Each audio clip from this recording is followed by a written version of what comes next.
This video explains the mathematical meaning of indices, or powers, that are either 0, negative, or a fraction. It builds on the previous video, so if anything doesn't make sense, we recommend you refer back to that video.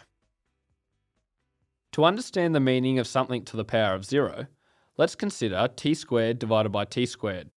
Using our index laws, we know this is equal to t to the power of 2 minus 2, which we know is t to the power of 0. But we also know it's equal to 1, because anything divided by itself is equal to 1.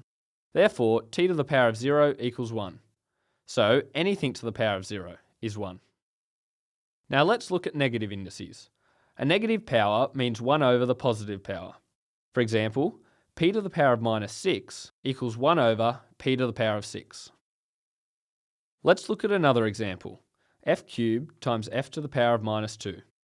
We can solve this two ways. We know when we multiply letters with powers, we add the powers. So this is equal to f to the power of 3 plus negative 2, and therefore equal to f to the power of 3 minus 2, which is f.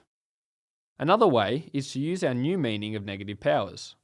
We know f to the power of minus 2 equals 1 on f squared, and therefore f cubed times f to the power of minus 2 is equal to f cubed times 1 on f squared, which is f cubed divided by f squared. We know when dividing letters with powers, we subtract the powers. So this is equal to f to the power of 3 minus 2, which is equal to f. So either way, we get the same answer.